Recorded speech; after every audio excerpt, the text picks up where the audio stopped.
مساء الخير على كل المشاهدين. النهارده هقول لكم طريقه عمل الفول بالبسطرمه والبيض. تعالوا اقول لكم الطريقه. هنجيب علبه فول مدمس واربع بيضات، معلقه كبيره زبده، هنجيب فصين ثوم مهروسين واتنين فلفل حار اخضر هنعمله شرايح، وربع كوب خل احمر، وبصل اخضر، واربع حبه طماطم متقطعه، وواحد معلقه صلصه،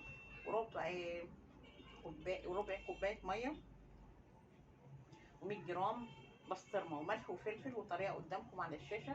ما تنسونيش في اللايك واشتراك في القناه. مع تحياتي روكا.